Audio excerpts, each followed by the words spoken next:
எங்களோட கல்யாணத்துக்கு அம்மா ஒத்துக்கவே இல்ல. பெரிய போராட்டம் நடந்தது. அவ்ளோ சண்டை வீட்ல நடந்தது அப்படின்னு சொல்லிட்டு, அன்பே வா சீரியல் விராட் இருக்காரு இல்லையா?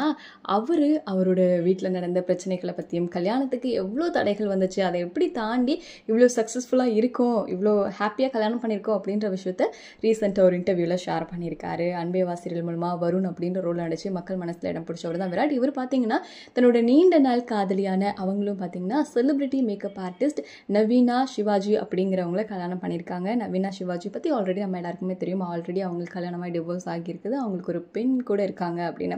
ஸோ இப்படி இருக்க நேரத்தில் 2 பேரும் கல்யாணம் பண்ணிக்கிட்டாங்க. என்ன விஷயம்னு பார்த்தீங்கன்னா, அவங்க வீட்டில் ஒத்துக்கல. அதையும் தாண்டி விராட்டை விட நவீனா அவங்களுக்கு வயசு அதிகம் அப்படிங்கிறதுனால நிறைய சர்ச்சைகள்லாம் போயிட்டு இருந்தது. அதுக்கெல்லாம் வந்துட்டு அவங்க வீட்டில் சொல்லும்போது என்ன சொன்னாங்கன்னா, ஒத்துக்கவே முடியாதுன்னு அவங்க அம்மா சொன்னாங்க. இதனால பெரிய போராட்டம் நடந்தது, நிறைய ஆர்கியூமெண்ட் இருந்தது, நிறைய சண்டை போட்டோம். எங்கள் அம்மா கூட 2 மாதம் 3 மாதம் நான் பேசாமையே இருந்தேன், வீட்டுக்கே போகவே இல்லை. அப்போ தான் அவங்க தெரிஞ்சுக்கிட்டாங்க, நான் அந்த பொண்ணு மேலே ரொம்ப லவ் பண்ணுறேன் அப்படின்னும் அண்ட் ரொம்ப ஸ்ட்ராங்காக இருக்கேன் அப்படிங்கிறத புரிஞ்சுக்கிட்டதுனால அவங்க வந்து ஒத்துக்கிட்டாங்க அப்படின்னு சொல்லிட்டு தன்னோட கல்யாணத்துக்கு நடந்த போராட்டத்தை பற்றி நம்ம விராட் வந்து ரொம்ப ஓப்பனாக அழகாக சொல்லியிருக்காருன்னு தான் சொல்லணும். ஆனால் இந்த இன்டர்வியூலாம் பார்த்தீங்கன்னா ரொம்ப அழகாக 2 பேருமே பேசியிருக்காங்க. அவ்வளோ காதல் அவங்க பேசும்போதே தெரியுது. ஸோ இந்த கப்பல் என்றைக்குமே ஹாப்பியாக இருக்கணும், இதே மாதிரி ரொம்ப ரொம்ப சந்தோஷமாக இருக்கணும்ட்டு நம்ம சேனல் சார்பாக நம்மளோட பெஸ்ட் விஷஸ் சொல்லிக்கலாம்.